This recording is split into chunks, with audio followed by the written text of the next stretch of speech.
वक्फ संशोधन बिल पर बनी जेपीसी की रिपोर्ट राज्यसभा में पेश। बीजेपी सांसद मेधा कुलकर्णी ने रिपोर्ट पेश की। बिल पेश होते ही विपक्ष का हंगामा।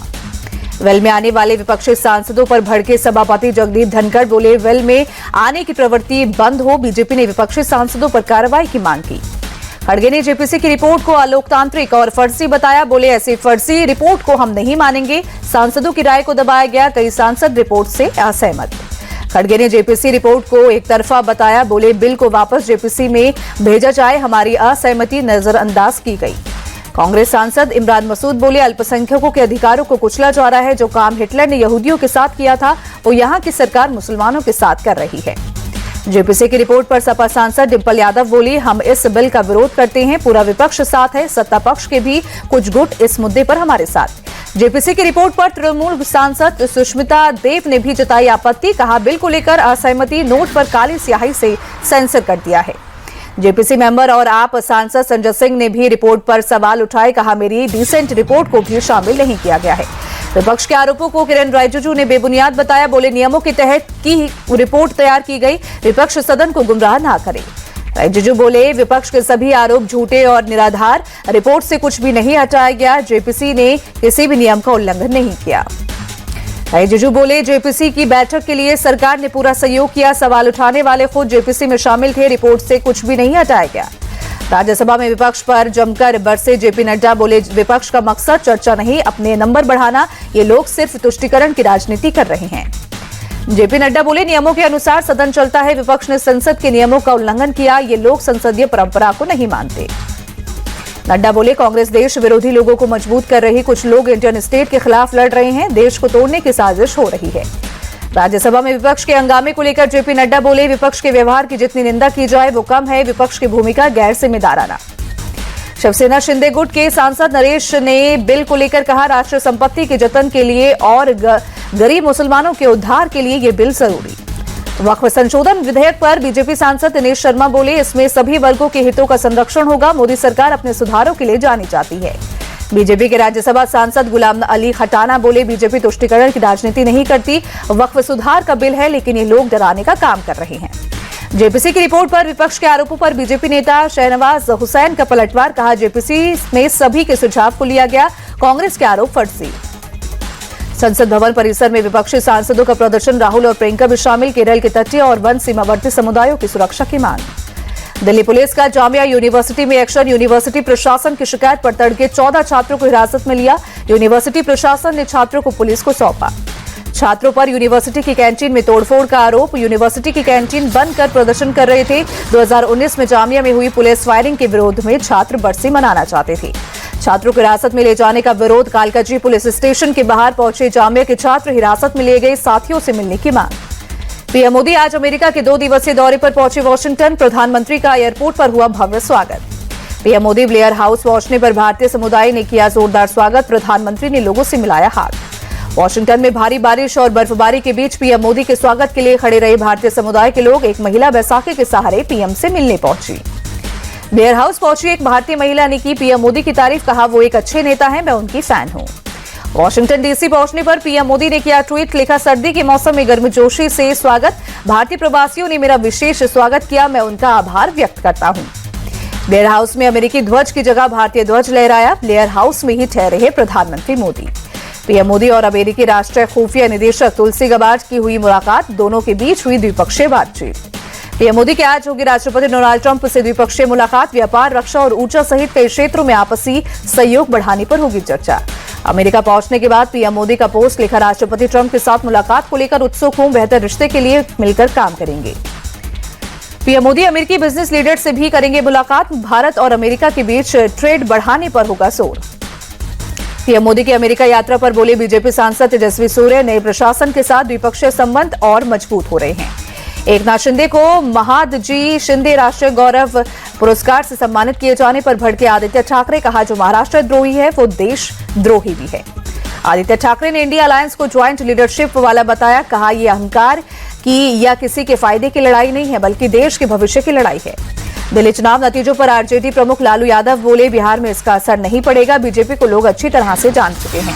बीजेपी प्रवक्ता गौरव भाटिया ने कांग्रेस सांसद गौरव गोगोई की पत्नी पर लगाया बड़ा आरोप। कहा, एलिजाबेथ कोलबर्न के पाकिस्तान योजना आयोग के सलाहकार अली तौकीर शेख और आईएसआई से है संबंध। बीजेपी ने राहुल गांधी, मल्लिकार्जुन खड़गे और गौरव गोगोई से की मांग। कहा, उम्मीद है पाकिस्तान और आईएसआई से संबंधों को स्पष्ट करेंगे।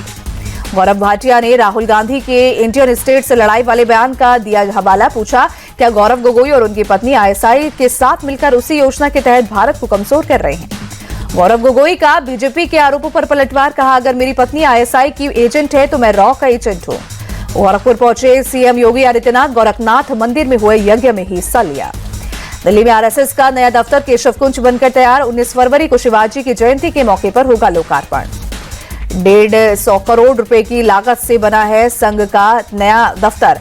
12 मंजिला 3 टावरों में 300 कमरे, लाइब्रेरी और अस्पताल भी शामिल।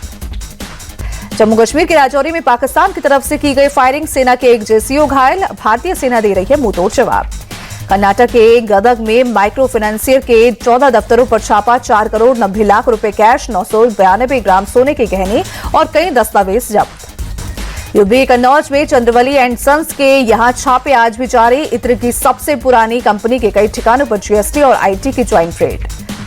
यूपी के देवरिया में पुलिस और हत्या के एक आरोपी के बीच मुठभेड़। आरोपी मुकेश यादव के पैर में लगी गोली, पुलिस ने किया गिरफ्तार। महाराष्ट्र के पुणे में एक व्यवसायी पर फायरिंग मामले में पुलिस को मिली बड़ी सफलता। पुलिस ने फायरिंग करने वालों को किया गिरफ्तार। यूपी के कासगंज में श्रद्धालुओं से भरी ट्रैक्टर ट्रोली पलटी, कई लोग घायल। गंगा स्नान कर लौट रहे थे श्रद्धालु। तेंदुए के शादी समारोह में घुसने से मची थी चीख पुकार। तेंदुए ने एक पुलिसकर्मी का राइफल भी छीना। तेंदुआ देखकर भाग रहे कुछ लोग घायल। तमिलनाडु के चेंगलपट्टू में छाया घना कोहरा, कोहरे के कारण विजिबिलिटी हुई बेहद कम। जम्मू कश्मीर के श्रीनगर में शीतलहर का सितम जारी। शहर के कई हिस्सों में धुंध की हल्की परत छाई। महाकुंभ में पहुंचे अभिनेता विक्की कौशल। कहा, महाकुंभ का हिस्सा बनने पर बहुत भाग्यशाली महसूस कर रहा हूं। प्रयाग महाकुंभ में श्रद्धालुओं का आना लगातार जारी। सुबह सुबह लाखों भक्तों ने त्रिवेणी संगम में आस्था की डुबकी लगाई। योगी सरकार में मंत्री जयवीर सिंह का बयान। 50 करोड़ से ज्यादा श्रद्धालु महाकुंभ में डुबकी लगा चुके हैं। सभी लोग कुंभ में अच्छी व्यवस्था की कर रहे हैं तारीफ। महाकुंभ में आने के लिए ट्रेनों में भारी भीड़। रेल मंत्री अश्विनी वैष्णव प्रयागराज के सभी स्टेशन पर लगातार बनाए नजर। वॉर रूम में अधिकारियों से ले रहे हैं हालात की जानकारी। प्रयागराज में समय बचाने के लिए ट्रेनों में लगाए जा रहे 2 इंजन। यात्रियों की सुविधा के लिए स्टेशन से ट्रेन को जल्दी निकालने के लिए 2 इंजन का उपयोग किया जा रहा है। प्रयागराज में ज्यादा किराया वसूलने और श्रद्धालुओं को गुमराह करने के आरोप में बाइक चालकों पर कार्रवाई। पुलिस ने 12 बाइक की सीज, 30 बाइक का किया चालान। ड्रोन वीडियो में दिखा महाकुंभ का लौकिक नजारा। आज भी भारी संख्या में पावन स्नान के लिए पहुंच रहे हैं श्रद्धालु। अयोध्या में उमड़ा राम भक्तों का जनसैलाब। रामलला के दर्शन के लिए लगी लंबी कतार। आरसीबी ने आईपीएल 2025 के लिए नए कप्तान का ऐलान किया। रजत पाटीदार होंगे टीम के नए कप्तान। फ्रेंचाइजी ने एक्सपोस्ट के जरिए दी जानकारी। 31 साल के पाटीदार फाफ डू प्लेसिस की जगह लेंगे। फाफ डू प्लेसिस ने 2024 में की थी कप्तानी। 2025 में फ्रेंचाइजी ने डू प्लेसिस को रिटेन नहीं किया। रजत 2021 से आरसीबी के साथ जुड़े हैं। फ्रेंचाइजी ने उन्हें मेगा ऑक्शन से पहले रिटेन किया था। कप्तान के लिए कोहली के नाम पर भी चर्चाएं थी। अहमदाबाद वनडे मुकाबले में टीम इंडिया ने इंग्लैंड को धूल चटाई। भारत ने इंग्लैंड को 142 रन से रौंदकर वनडे सीरीज में 3-0 से किया क्लीन स्वीप। इंग्लैंड के खिलाफ आखिरी वनडे में दिखा विराट कोहली का आक्रामक अंदाज। अहमदाबाद में विराट ने जड़ा वनडे करियर का 73वां शतक, अर्धशतक, 52 रन बनाए। वनडे फॉर्मेट में 14,000 रनों का आंकड़ा छूने से चूके विराट। 37 रन का रह गया फासला। कोहली के नाम अब 297 मैचों में 13,963 रन। अहमदाबाद में इंग्लैंड के खिलाफ शुभमन गिल ने शतकीय पारी खेली। 102 गेंद पर बनाए 112 रन। शुभमन गिल 50 वनडे पारियों में सबसे ज्यादा शतक जड़ने वाले बल्लेबाज बने। विराट, शिखर धवन और केएल राहुल को पीछे छोड़ा। चैंपियंस ट्रॉफी से पहले अभ्यास मैच नहीं खेलेगा भारत। बाकी टीमें 14 से 17 फरवरी के बीच खेलेंगी प्रैक्टिस मैच। टीम इंडिया 15 फरवरी को दुबई पहुंचेगी। आईसीसी ने जारी की वनडे रैंकिंग। बल्लेबाजों की रैंकिंग में शुभमन गिल का धमाका, दूसरे नंबर पर बनाई जगह। चैंपियंस ट्रॉफी में ऑस्ट्रेलिया की कप्तानी करेंगे Steve Smith. PAT Cummins, Josh Hazlewood और मिचेल मार्श टूर्नामेंट से हुए बाहर। अफगानिस्तान के युवा क्रिकेटर अल्हा गजनफर को लगी चोट। चैंपियंस ट्रॉफी और आईपीएल से हुए बाहर। क्रिकेट से 4 महीने रहेंगे दूर। कोलंबो में श्रीलंका ने लिया ऑस्ट्रेलिया से टेस्ट सीरीज की हार का बदला। पहले वनडे में 49 रन से हराया। वनडे मैचों की सीरीज में 1-0 की बढ़त बनाई। श्रीलंका ने दिया था 215 रनों का टारगेट। ऑस्ट्रेलिया की पूरी टीम 165 रन पर हुई ढेर। श्रीलंका की ओर से कप्तान चरित असलंका ने 127 रन की शतकीय पारी खेली। आईपीएल 2025 से पहले गुजरात टाइटंस में बड़ा फेरबदल। टोरेंट ग्रुप ने गुजरात टाइटंस की 67% हिस्सेदारी खरीदी।